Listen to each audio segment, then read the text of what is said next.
भाग पहला। परमेश्वर के गुण। प्रणाम। का रउआ लोगिन परमेश्वर के बारे में सुनले बानी जान। ऊ जौन सब कुछ बनौलन ऊ आकाश धरती और समुद्र के बनौलन औरी ओकर में के सब चीज बनौलन। ऊ खाली बोललन उजाला हो जा औरी हो गईल। ऊ कहलन आकाश औरी धरती अलगे हो जा, अलगे हो गईल। परमेश्वर बनाए वाला हलन। ऊ पूरा संसार के बनौलन औरी ई संसार उनकरे ह।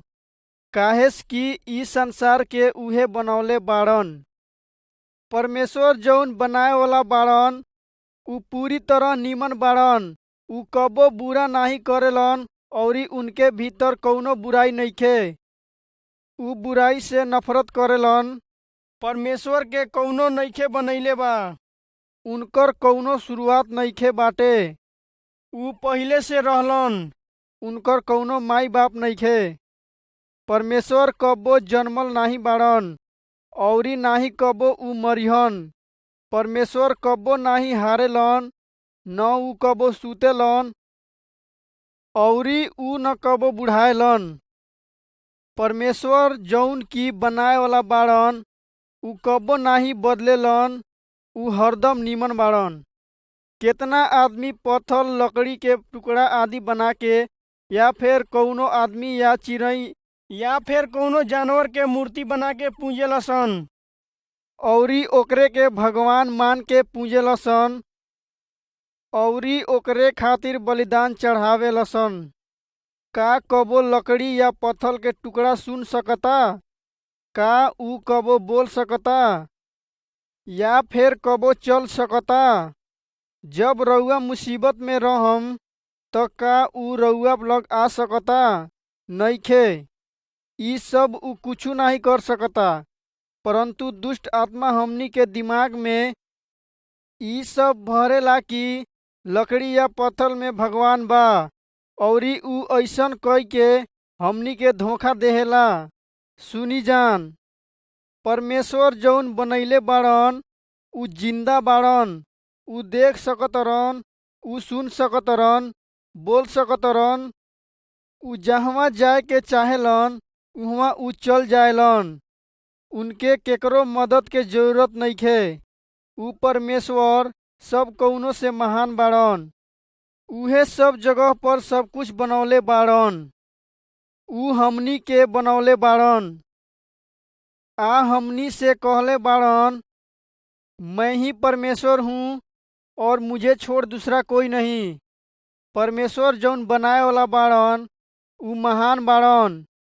एक ही समय में ऊ सब जगह रह सकतरन औरी उनके पास पूरा शक्ति बा। सब कुछ उहे बनौले बाड़न औरी ई दुनिया के भी उहे बनौले बाड़न। उहे ई इतना गर्म सूरज के बनौले बाड़न औरी उहे ई गहीर औरी ठंडी पानी के भी बनौले बाड़न।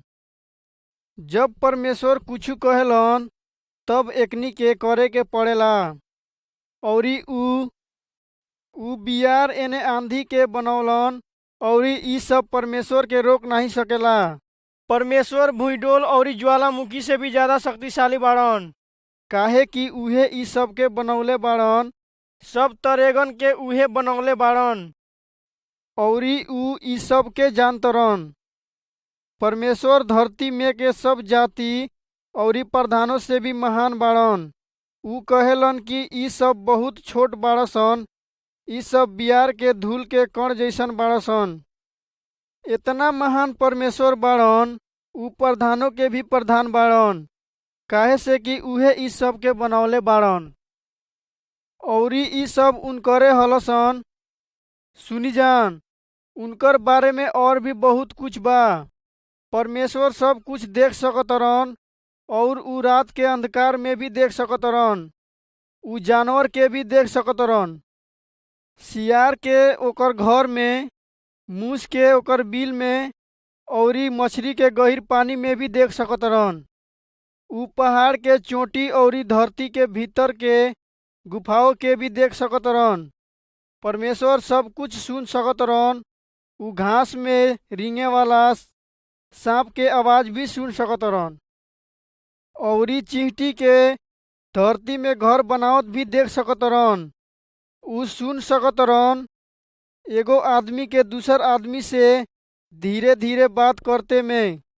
परमेश्वर से कौनो नइखे दोकाए सकी। रउआ जहाँ भी जाएली परमेश्वर रउआ के देखेलन। परमेश्वर सब कुछ जानेलन अउरी उ दुनिया के सब बुद्धिमानों से भी बुद्धिमान बाड़न। कौनो झाड़ फूक करे वाला या फिर दुष्ट आत्मा या कौनो शैतान उनकर के मूर्ख नइखे बना सकता। परमेश्वर कबो गलती नाही करेलन। उ सब कुछ जानेलन। उ रउआ बारे में भी सब कुछ जानतरन। उ ये भी जानतरन कि रउआ कब उदास रहेली या फिर कब डेराइल रहेली। उ यह भी जानतरन कि रउआ का सोचतनी। परमेश्वर एक प्रेमी परमेश्वर बाड़न। सब केहू से प्रेम करेलन। स्त्री पुरुष बूढ़ा जवान लइका सब कौनो से प्रेम करेलन। उ चाहेलन कि सब मनुष्य जानो कि उ एगो प्रेमी परमेश्वर बाड़न अउरी उ पूरी तरह से निमन बाड़न। उ चाहेलन कि रउआ जानी कि उ दुष्ट आत्मा अउरी बुराई से घृणा करेलन। उ चाहेलन कि सब आदमी उनसे प्रेम करें अउरी अपन गलत काम छोड़ के उनके ओर आए। उ चाहेलन कि सब आदमी अपन मूर्ति से अउरी झूठे भगवान को छोड़कर खाली उनके पूजा करे। काहे से कि उहे एगो सच्चा परमेश्वर बाड़न जौन सब कुछ बनौले बाड़न। परमेश्वर धरती एने ओकर में के सब चीज बनौले के बाद पहले पुरुष और फिर ओकरे बाद स्त्री के बनौलन। उ निमन रहलसन अउरी परमेश्वर ओकनी से प्रेम करत रहलन।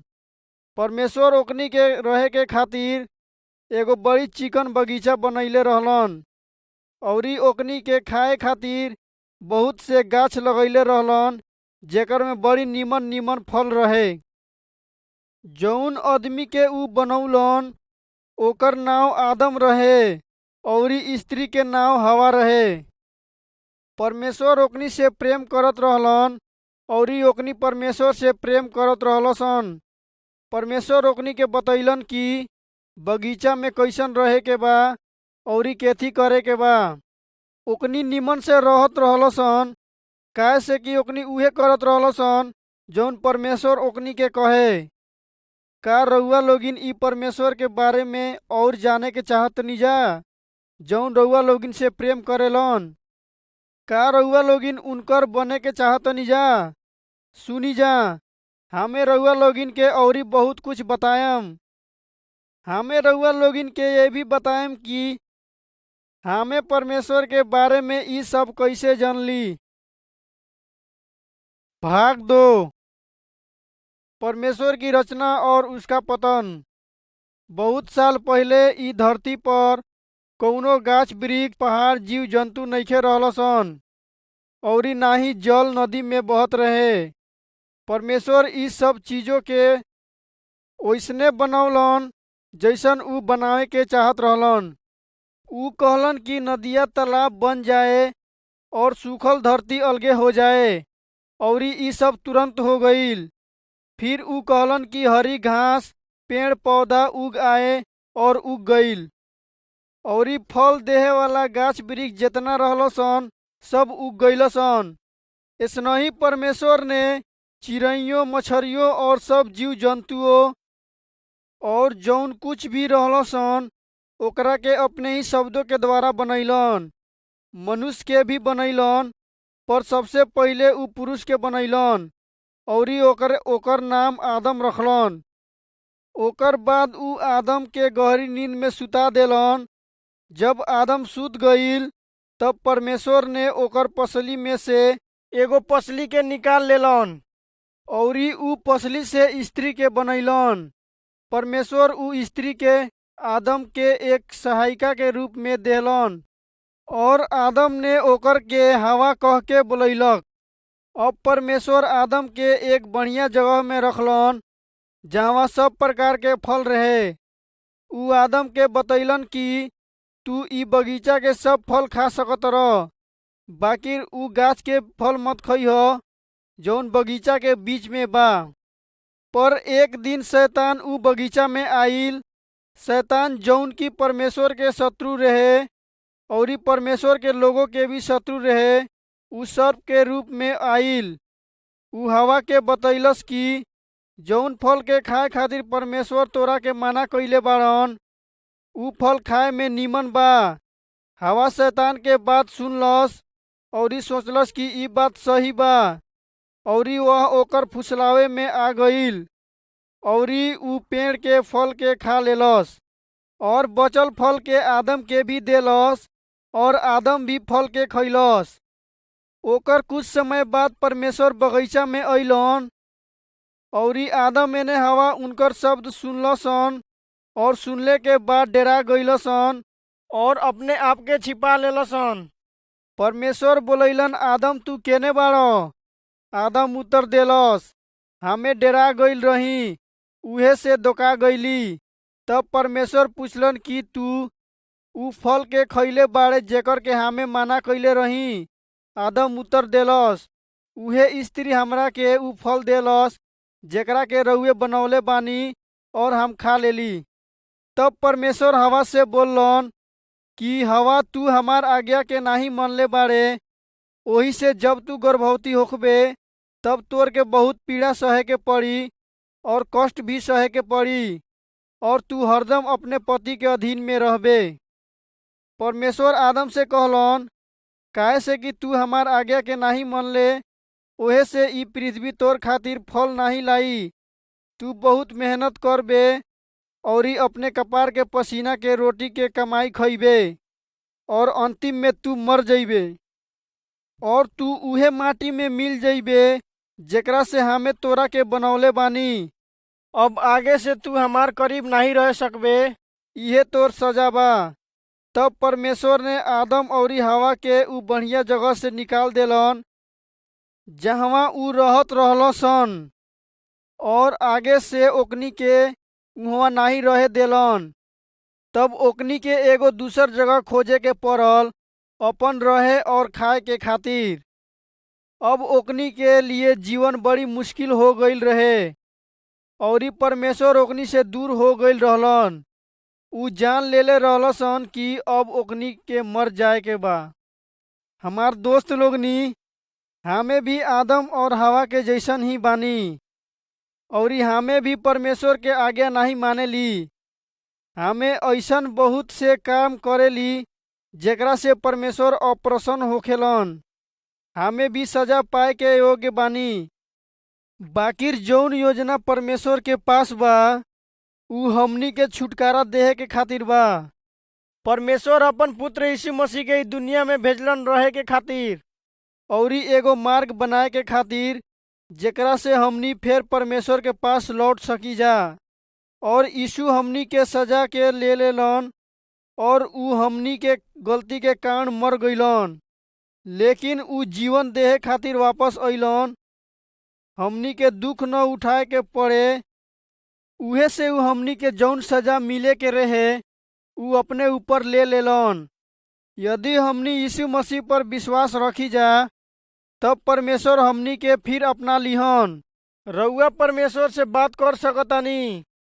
रउआ ओकरा के यीशु मसीह के भेजे के खातिर और सहायता करे खातिर धन्यवाद दे सकतनी। हमें रउआ लोगिन के औरी बहुत कुछ बताएम। परमेश्वर के न्याय और ओकर छुटकारा के रास्ता के बारे में अब रउआ लोगिन सुनी जा।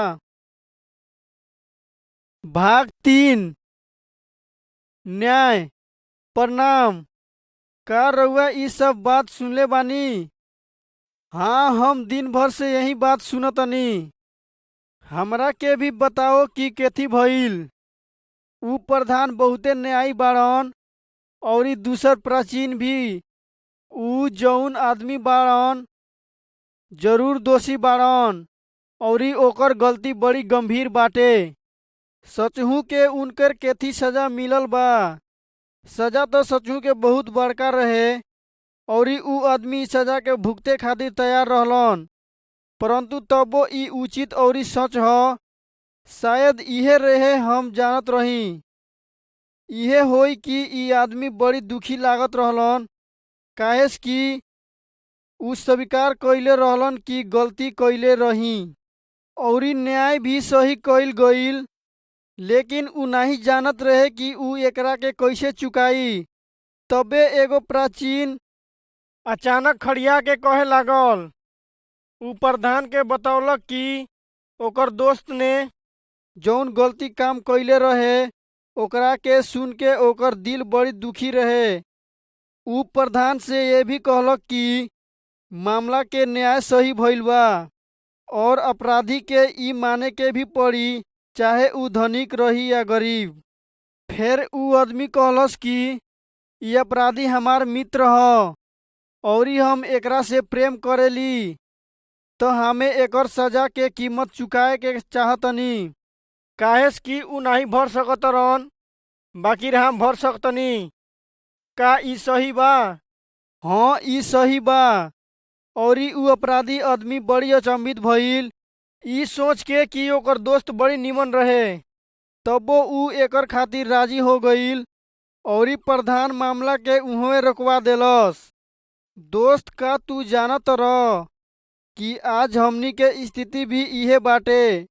परमेश्वर के वचन हमनी के ई बतावता कि सब कोई के परमेश्वर के सम्मुख न्याय खातिर खड़ा होखे के पड़ी।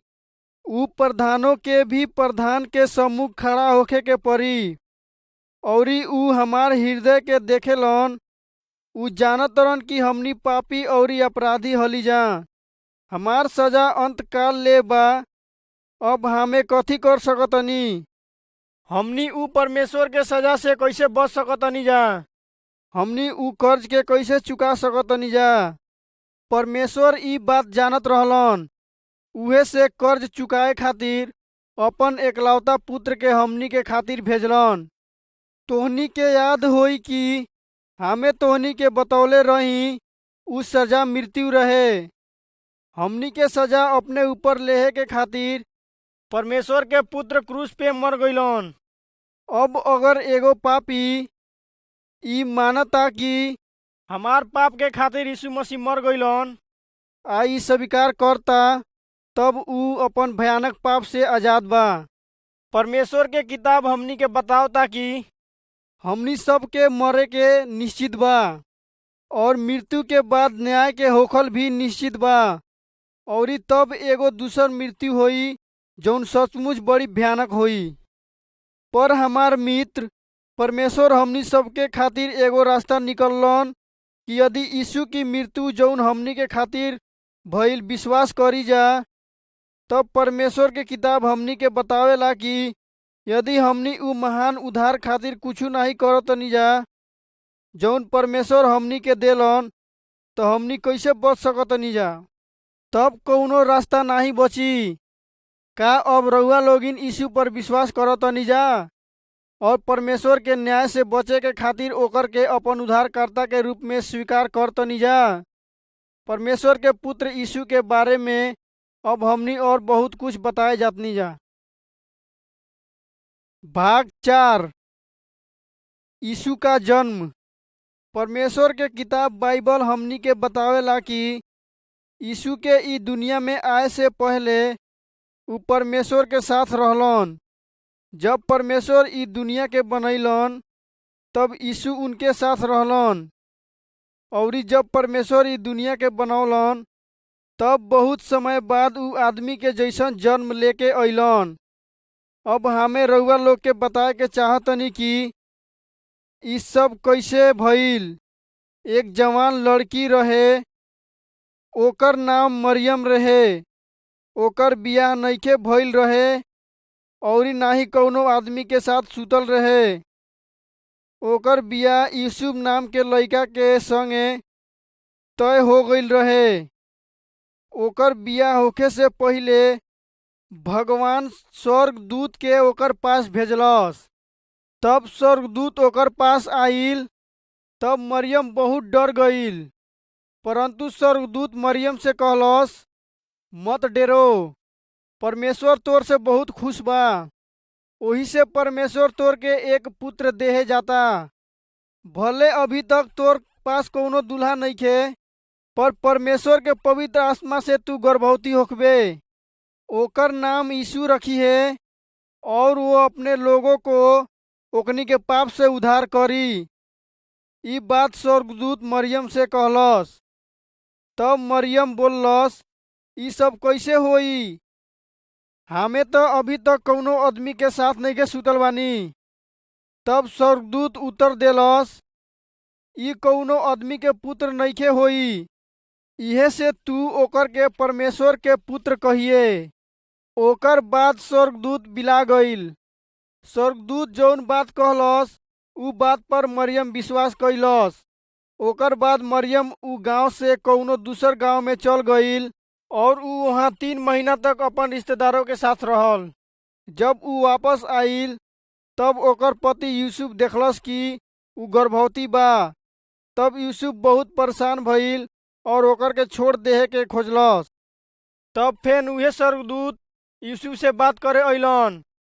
स्वर्गदूत कहलन कि यूसुफ तू मरियम से शादी करे से मत डर, काहेस कि वह पवित्र आत्मा के ओर से गर्भवती बा।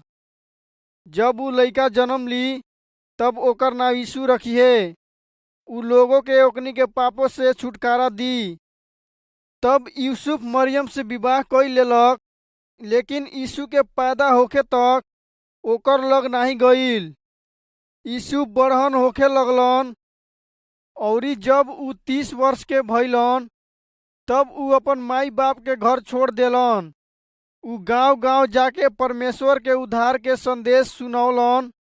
बहुत बीमार आदमी के निमन कइलन। उ लंगड़ों को चला देलन और आन्हर के आँख देलन। उ बहिरन के सुने के कान देलन। इतना ही नहीं, उ बागड़ के बोले के भी सामर्थ देलन। उ लोगों के अंदर दुष्ट आत्मा निकललन जौन ओकरा से ग्रसित रहलसन। उ ई सब उहे से कर सकलन काहेस कि उ परमेश्वर के पुत्र रहलन। जब उ लोगों के ऐसन मदद कइलन त उनके अंदर परमेश्वर के शक्ति दिखाई देलस और कुछ लोग ई विश्वास भी कइलसन कि यीशु परमेश्वर के लइका ह। यीशु ओकनी के पाप के देखलन, फिर भी ओकनी से प्रेम कइलन। उ अपन इहे प्रेम के चलते लोग के खातिर मरे खतना तैयार हो गइलन। अपन मृत्यु के कारण उ हमनी के पापों के दाम चुकौलन। उ चाहत रहलन कि सब लोग ई विश्वास करे कि उहे एगो बाड़न जौन हमनी के बचा सकतरन। उहे से यीशु पर विश्वास करी जा, काहे कि उनकरे लग ई शक्ति बाटे कि हमनी के शैतान और दूसर बुरी आत्माओं से छुटकारा दिलवा सकतरन। अगर रउआ लोगिन उनकर से मांगतनी जा तो रउआ खातिर सब चीज देहे के तैयार बाड़न। अब रउआ उनकर से बात करी, उ रउआ लोगिन के बात सुनिहन। भाग 5। यीशु आपके प्राण को चंगा कर सकता है। परमेश्वर के किताब हमनी के बताएला कि यीशु परमेश्वर के पुत्र रहे। उ धरती पर ओही से अइलन कि आदमी के ओकर पाप से छुड़ाए। उहे से उ मसीहा कहलइलन। ई नाम के अर्थ हवे उ जौन परमेश्वर बाड़न हमनी के बचाए खातिर भेजलन। धरती पर उ बहुते आश्चर्य कर्म कइलन। जब लोग बीमार रहे ओकनी के उ निमन कइलन औरी लोग के स्वर्ग और परमेश्वर के राज्य के बारे में बतौलन। एगो आन्हर आदमी राह के किनारे भीख मांगे बैठल रहे। खाली परमेश्वर ऐसन आदमी के ठीक कर सकतरन। तुरंत उ आन्हर आदमी भीड़ के आवाज सुनलस औरी केकरो चिल्लाए के आवाज सुनलस, यीशु आ रहल बानी। उ आन्हर आदमी उनकर चमत्कार के बारे में सुनले रहे जौन यीशु कइले रहलन और उ आन्हर आदमी भरोसा कइले रहे कि उ सचहु के परमेश्वर के बेटा हलन। परमेश्वर ही ऐसन महान काम कर सकतरन। जब भीड़ के पास अइलन तब आन्हर आदमी चिल्लाए लागल, यीशु हम पर दया करी, यीशु हम पर दया करी। यीशु जी आपन हाथ बढ़ैलन आ उ आन्हर आदमी के निमन कइलन। तब उ आन्हर आदमी सब कुछ देखे लागल। उ यीशु जी से प्यार कइलस औरी ओकर पाछे चल देलस। फिर दूसर जगह कुछ कोढ़ी बोलत रहलसन, अशुद्ध बानी, अशुद्ध बानी, जेकर चमड़ी के रोग रहे, जौन कबो ठीक नहीं हो पावत रहे, जेकर खूब कस के घाव हो गईल रहे। जब यीशु जी ओकर के देखलन तब माया से भर गईलन औरी ओकर के निमन कइलन। ऊ बहुत खुश रहलसन, काहेस कि ओकनी के चंगाई मिल गईल। ऊ सब दौड़ के अपन अपन घर गईलसन, पर ऊ सब यीशु जी के धन्यवाद देहे के भूल गईलसन। बाकिर ओकनी में से एगो आदमी यीशु जी के पास धन्यवाद देहे खातिर आइल औरी ऊ धन्यवाद दे के लौट गईल। तब यीशु जी के महिमा औरी धन्यवाद देलस। तब यीशु जी ओकर दिल के पाप मिटा देलन। यीशु जी ई धरती पर 33 साल रहलन। बाकिर ओतही के धार्मिक पंडित यीशु मसीह के अस्वीकार कइलसन, काहे से कि यीशु मसीह पंडित से ज्यादा परमेश्वर से प्यार करत रहलन। ओकनी उनकर के बंदी बना लेलसन, किला से क्रूस पर ठोक के मार देलसन औरी ऊ खून बहैलन औरी मर गईलन। ऊ परमेश्वर के पुत्र रहलन। ऊ अपन मने दुख उठौलन औरी हमनी के खातिर मरलन, ताकि हमनी बचाइल जा सकी जा औरी स्वर्ग में जा सकी जा। 3 दिन के बाद ऊ जी उठलन औरी 40 दिन तक ई धरती पर रहलन। 40 दिन के बाद ऊ स्वर्ग में चल गईलन औरी हमनी के देखत बाड़न। औरी ऊ नहीं चाहत रहन कि हमनी के पाप में मरी जा और नरक में जाई जा। ऊ कहेलन, हमरा के पुकार और हम तोर सब पाप के क्षमा कर देहम और तोहनी के नया आदमी बनाएम। प्रिय यीशु जी, हम पापी बानी, हमार पाप के क्षमा करी औरी हम पाप करे के नहीं चाहतनी। धन्यवाद बा कि यीशु हमनी के खातिर मरलन, पाप से हमनी के दूर कइलन औरी हमनी के हृदय साफ कइलन। रउआ अपन रास्ता में चले खातिर मदद कइली। ई दुआ यीशु के नाम से करतानी, आमीन। का रउआ लोगिन दुआ कइले बानी जा? औरी रउआ लोग के दुआ ईश्वर सुनले बाड़न। पाप ऐसन बीमारी बा कि जौन हमनी के अंदर खोखला कर रहल बा। अगर रउआ यीशु जी के प्रभु जान के अपन दिल में बोलावतनी, तब ऊ रउआ भीतर के बीमारी के निमन कर सकतरन, निमन राह में चले के शक्ति दिहन। यीशु जी से कहीं धन्यवाद हमनी के बचावे के खातिर, हमनी के दिल के चंगा कइली। धन्यवाद। फिर से तैयार हो जाई कि यीशु जी हमनी के खातिर का ना कइलन। भाग 6 गिरासेनियों। ई एगो यीशु मसीह के जीवन के सत्य कहानी ह। यीशु औरी उनकर चेला एगो छोटा नाव से गिरासेनियों के देश में गइलसन। जैसे ही यीशु मसीह नाव से उतरलन, तुरंत दुष्ट आत्मा से पीड़ित एगो आदमी यीशु मसीह के देखलस। ई आदमी घर में नहीं रहत रहे। ई आदमी मुर्दा घाटी में रहत रहे। ई अदमिया कपड़ा भी नहीं पहनत रहे और जंगल में रहत रहे। ऊ गौवा के लोग ओकर लग जाए से डरात रहलसन। केतना आदमी ओकर के सिकड़ से बांध के रखले रहलसन, बाकी ऊ ओकरा के भी टूर देहे। ऊ पूरा दिन रोए, एने चिल्लाए और पत्थर से अपने आप के मारे, इन्हें घायल करे। ई अदमिया के शैतान के दुष्ट आत्मा चलाए। यीशु मसीहा ई अदमिया के मदद करे अइलन। जब ई अदमिया जेकरा के दुष्ट आत्मा पकड़ले रहे यीशु मसीहा के दूर से आवत देखलस, उनकर ओर दौड़ के आइल, इन्हें उनकर आगे घुटना टेकलस। यीशु मसीहा ई आदमी में से दुष्ट आत्मा निकालत रहलन। तब दुष्ट आत्माएं आदमी के भीतर से चिल्लाए लगलसन कि हे परमेश्वर के पुत्र, हमनी के विदा मत कर। तब यीशु मसीहा दुष्ट आत्मा से पूछलन कि तोहनी के केथी नाम ह? तब ओकनी उत्तर देलसन कि हमनी के नाम सेना ह, काहेस कि हमनी बहुत बानी जा। तब यीशु मसीहा उ दुष्ट आत्मा से कहलन कि ई आदमी के भीतर से निकल के सुअर के झुंड में चल जा। तब दुष्ट आत्मा आदमी में से निकल कर सुअर में चल गइलसन, औरी उस सुअर के झुंड पानी के झील में गिर गईल और डूब के मर गईल। एकर बाद उ आदमी बैठ गईल औरी यीशु मसीह से बोले लागल। उ आदमिया कपड़ा पहनलस और ठीक हो गईल। ओकर बाद यीशु मसीहा लौटे के खातिर नाव पर चढ़ गईलन और उ आदमी कुली यीशु मसीह से विनती करे लगलसन कि हे यीशु, हमनी के अपन साथ आए दी। पर यीशु जी ने ओकनी से कहलन कि तू लोग अपन घर जाके शुभ संदेश सुनइह जा। हमनी के देश में भी बहुत शैतान रहे। शैतान विषैला सांप के जैसन बा। ऊ हमनी के खाली दुख देहे के चाहेला। यीशु मसीह इस संसार में अइलन शैतान के नाम के मिटाए खातिर। तो भी ई दुनिया में बहुत ज्यादा शैतान बाड़सन। यीशु ओकनी से नहीं डराएला। यीशु बड़ी सामर्थी बाड़न। ऊ अइलन हमनी के शैतान के सामर्थ से छुटकारा देहे के खातिर।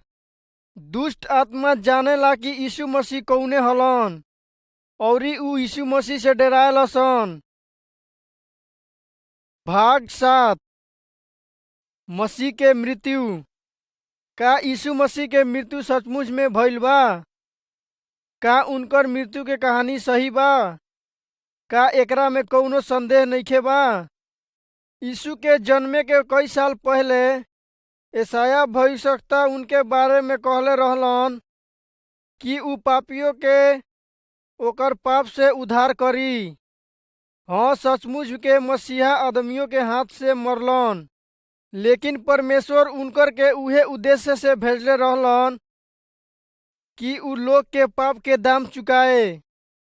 जौन लोग ई बात पर विश्वास करत रहलसन ओकनी के अपन पाप के दाम खुदे नहीं चुकाए के पड़ल। परमेश्वर कहलन उद्धार तब तक नहीं हो सकेला जब तक कौनो निष्पाप मनुष्य हमार जगह पर न मर जाए, और ऐसना ही हमनी के पाप के दाम चुकाइल जाई। हमनी के ई दाम नहीं चुका सकतनी जा, काहेस कि हमनी पापी बानी जा आ हमनी पाप कइले बानी जा। मसीहा सिर्फ एक ऐसन रहलन जिनके अंदर एगड़ो पाप नहीं रहे। खाली उहे हमनी के पाप चुका सकत रहलन। ऊ हमनी के पाप के दाम के स्वीकार कइलन और अपन मृत्यु के द्वारा चुकैलन। ऊ हमनी के पाप के बदला अपन जीवन दे देलन। उनकर मृत्यु कैसे भइल? उस समय पिलातुस नाम के एगो हाकिम रहे। कुछ लोग यीशु मसीह के पकड़ के पिलातुस के पास ले अइलसन। पिलातुस यीशु मसीह से प्रश्न करे लगलन और निर्णय लेलन कि ई व्यक्ति में तो हमें कौनो दोष नहीं पावतनी, ओही से हम एकर के खाली कोड़ा लगवा के छोड़ देतनी। तब बहुत से जौन नीमन नीमन आदमी रहलसन ओकनी कहे लगलसन कि बहुत से आदमी ई आदमी के पीछे चलत रसन। अगर रउआ एकरा के छोड़ देतनी तो ई एक दिन राजा हो जाई आ हमनी खत्म हो जाइल जी। जब पिलातुस ई सब सुनलस तब ऊ बहुत घबरा गईल, ई सोच के कि यीशु मसीह राजा मत हो जाए। ओही से पिलातुस कहलन एकर के अपन साथ ले जासन आ एकर न्याय खुद करसन, काहेस कि हमें एकरा में कौनो दोष नहीं पावतनी। तब पिलातुस अपन हाथ के धोलन आ कहलन कि हमें ई व्यक्ति के मृत्यु के जिम्मेदार नहीं बानी। ऊ सब आदमी जौन बढ़िया बढ़िया आदमी रहलसन यीशु मसीह के न्याय के दरबार से निकाल के ओकर के पिटवाए लगलसन। बाकी यीशु मसीह एक शब्द भी ना बोलन। जौन जगह यीशु मसीह के मुआए के ले जात रहलो ऊ जगह जाए से पहिले यीशु मसीह के देह में एक बहुत बड़ा लकड़ी का क्रूस लाद देलसन और फेन सब लोग ओकर पाछे पाछे चले लगलो और कहे लगलसन कि ऊ तो अपने आप के परमेश्वर कहे, फेन अपन शत्रु से अपने आप के काहे नहीं बचा सकता। लेकिन परमेश्वर जरूर ऊ सब कर सकत रहे। बाकिर उनकर पता रहे कि भविष्यवक्ता लोग उनकर विषय में का कहले बाड़सन कि वह अपन लोगों के पापों के खातिर मार डालल जाई। ऊ लोग यीशु मसीह के क्रूस पर चढ़ा देलसन, उनकर हाथ फैला के कील ठोक देलसन। यीशु के हाथ और पैर में भी कील ठोक देलसन। ओकर बाद उनकर के क्रूस पर लटका देलसन। मार खा के वजह से यीशु मसीह के पीठ से खून निकलत रहे। अब सुनी जान, यीशु मसीह कहलन, हे पिता, एकनी के क्षमा करी, काहेस कि ई नहीं जानत रो कि केथी करत रो। ऊ अपन पिता से मंगलन कि हमार जितना शत्रु बाड़ो सबके माफ कर दी। जब यीशु मर गईलन तब पूरा देश में अंधकार छा गईल, भूइडोल भी आईल और बहुत से मोरल आदमी जी गईलसन और शहर के ओर चल गईलसन।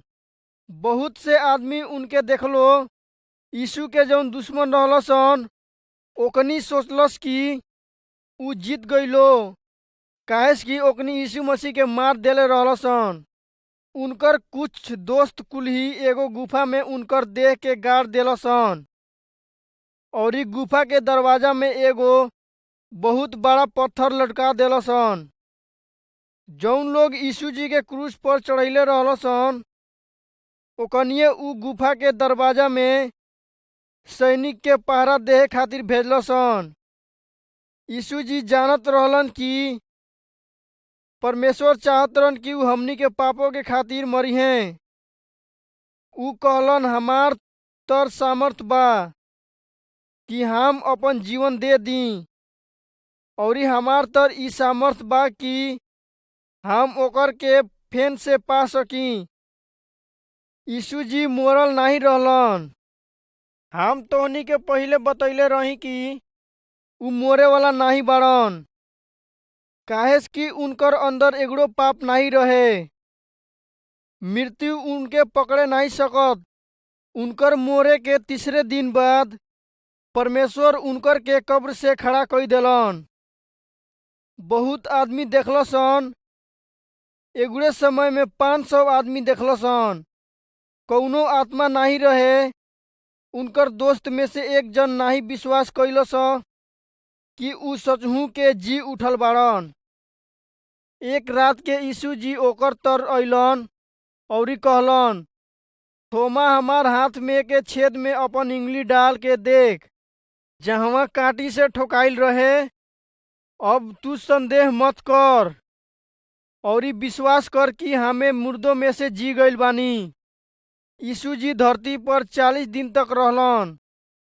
ऊ अपन दोस्त से बात कैलन और ओकनी संग भात खैलन और ऊ आज्ञा देलन कि जाके और सब जगह सब आदमी जौन तू देखले बाड़े कि ओकनी अपन पाप के राह से लौट आएसन और हमार मृत्यु के माने सन। और यीशु मसीह फिर देखते देखते पृथ्वी पर से ऊपर उठा लिए गईलन और वापस परमेश्वर के पास चल गईलन। पहले से ही परमेश्वर प्रतिज्ञा कैले रहलन कि उद्धारकर्ता आई और ऊ अपन लोग के उनकर पाप से बचाई। अब ऊ आ गईल बा, बाकिर बहुत ऐसन लोग बाड़सन जौन उनकर के नहीं जानत रो, काहेस कि ऊ कौनो महान राजा के तरह नहीं आइल बाड़न। पर जौन लोग उनकर के पहिले बाड़सन इन्हें ओकर पीछे चलत रहसन, ऊ सचमुच खुश बाड़सन। जौन यीशु मसीह के लग आयलसन, यीशु मसीह ओकनी के कबो नहीं ठुकरायला। प्रार्थना करके यीशु मसीह से मांगी कि ऊ रउआ के स्वीकार करें। अगर रउआ उनकर से बात करतनी तो ऊ रउआ के जरूर सुनी। यीशु मसीह हमेशा जीवित बाड़न। परमेश्वर अपन किताब बाइबल में कहत रहन कि ऊ कब्र में सड़क नहीं पाई। यीशु मसीह मृत्यु में से जी गईल बाड़न और अब उ स्वर्ग में विराजमान बाड़न और एक दिन उ स्वर्ग से पुनः धरती में वापस अइहन और ई दुनिया के लोग के न्याय करिहन। परमेश्वर के किताब बाइबल हमनी के बतावेला कि यीशु मसीह अंतिम दिन में न्याय करे जरूर आई। अगर आज रउआ यीशु मसीह के ठुकराव तनी तो एक दिन यीशु मसीह भी रउआ के ठुकराई। बाकी अगर रउआ अपन पाप से फिर के यीशु मसीह के अपनाओ तनी तो यीशु मसीह रउआ पाप के क्षमा करी। आज जरूर से रउआ के उ अपनाई। एने जब रउआ मरम तब उ रउआ के अपन संग अनंत जीवन में ले जाई। अब यीशु मसीह पर रउआ विश्वास करी। भाग 8 मसीह जीवन। रउआ के ई जाने के बा कि मसीह जीवन का ह। जीवन एक चौड़ा मार्ग के अइसन बा जौन लोगों के भीड़ ह। हर एक आदमी अपन पीठ पर अपन पाप के बोझ उठा रहल बा। बाइबल हमनी के बतावेला कि सब कोनो पाप कइले बा। ई दुनिया के आवाज जौन हमनी के चारू ओर बा उ आवाज के ऊपर एक आवाज हमनी के पुकारेला कि हमार लग आ जासन। उ कहेला कि हे सब कमाए वाला और बोझ से दबाई लोग हमार लग आवसन, हम तोहनी के विश्राम दहम। कितना लोग ध्यान नहीं देहलसन ई बात पर और उ चौड़ा मार्ग में चलते रहलसन। कौनो नइखे सुनेलसन कि आवाज का पुकारता और कौनो उ भीड़ में से नइखे निकले के चाहेलो। उ आवाज कहेला कि कौनो अशुद्ध चीज के मत छुआ जान, तब हम तोहनी के स्वीकार करम और तोहनी के पिता बनम और तू हमार बेटे और बेटिया होखब जा। इहवा लोग के बुलाए खातिर कौनो गाना गा सकतनी। कुछ सुने के बंद करी और आगे बढ़ी। अंत में कौनो तो भीड़ से लौट के आई। उस समय उ निर्णय ली कि उ भीड़ के मार्ग छोड़ दी और फिर यीशु मसीह के पीछे यानी सकरा मार्ग में चली जौन चौड़ा मार्ग के विरोध में बा। चौड़ा मार्ग वाला लोग उ आदमी पर हंसियसन और कहियो ई भाग में तोर के कुछ नहीं मिली। बाकिर उ आदमिया के कौनो चिंता नहीं होई। उ आदमी हंसी काहे कि परमेश्वर ओकर पाप के ओकर पीठ में से निकाल देल बा। उ आदमी पुरानी आदत और पाप के अभिलाषा छोड़ दी पाप क्षमा के खातिर। सुबह में उ आदमी सोची कि हम अकेला बानी, लेकिन प्रभु ओकर पास आई और ओकर साथ चली। उ व्यक्ति के हृदय में आनंद और शांति परमेश्वर दी काहे कि उ अपन पुरान पाप के छोड़कर परमेश्वर में आ गइल बा।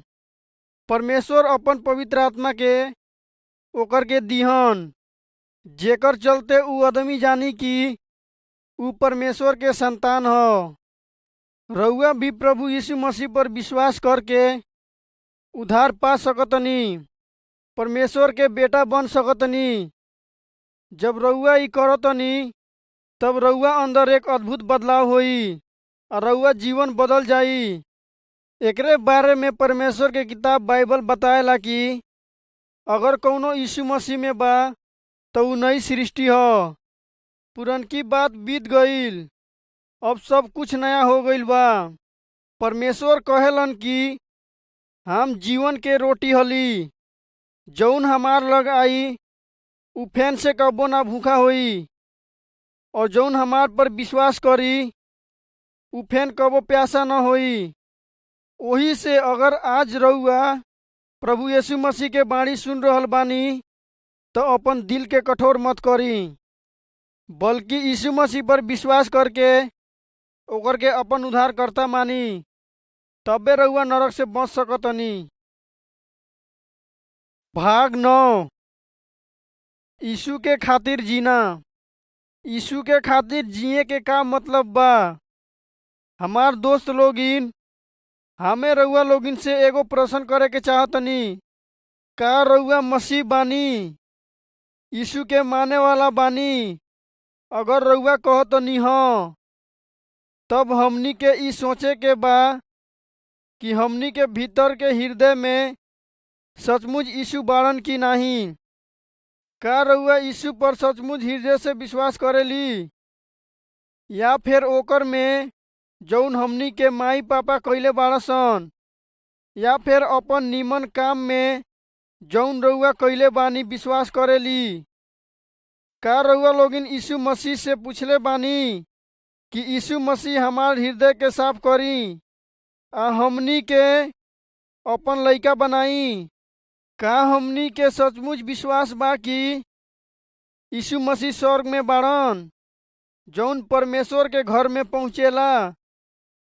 जब कौनो आदमी अपन हृदय के साफ करेला और यीशु मसीह के अपन प्रभु और उद्धारकर्ता के रूप में माने लागेला, तभिने से ओकर जीवन में निमन बात होखे लागेला। एने तुरंते ओकर पाप यीशु मसीह माफ करेलन, एने अपन पवित्र आत्मा के ओकर जीवन में भेजेलन और उहे दिन से ओकर जीवन बदल जाएला और ओकर के यीशु मसीह अपन बेटा बनाएलन। एने ओकर बाप यीशु मसीह खुद बनेलन और ओकर सहायता करेलन। एने ओकर देखभाल यीशु मसीह खुद करेलन। हमनी के हरदम यीशु मसीह से प्यार करे के बा और ओकर पर भरोसा रखे के बा। जब हमनी के बीमारी या परेशानी में रहली जा, तब यीशु मसीह हमनी के संग रहलन, हमनी के मदद कइलन और हमनी से प्यार कइलन। ओही से हमनी के चाही कि हमनी यीशु मसीह के सब बात खातिर धन्यवाद दीजा, काहेस कि ऊ हमनी खातिर जौन भी करेलन निमन करेलन। ई सब बात हमनी के दयालु एने शांत बनाएला। परमेश्वर यीशु मसीह के जिया के अपन महान सामर्थ हमनी के दिखौलन।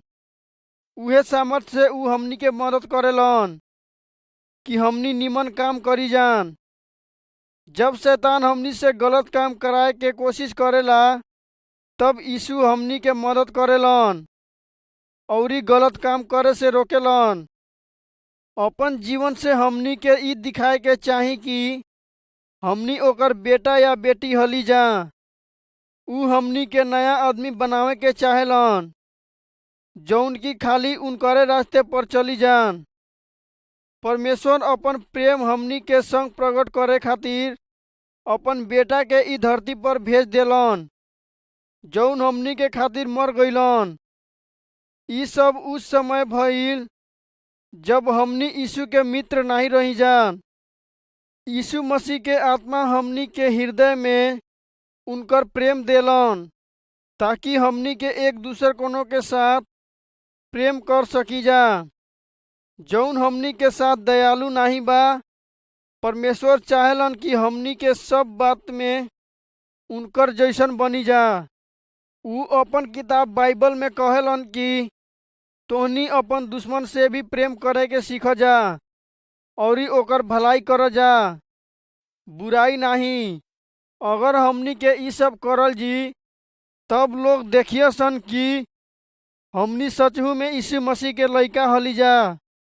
काहेस कि परमेश्वर के प्यार हमनी के दिल में बा और ओकनी चाहिए सन कि ओकनी भी यीशु के पीछे चलो, जौन की हमनी के खातिर बहुत जरूरी बा।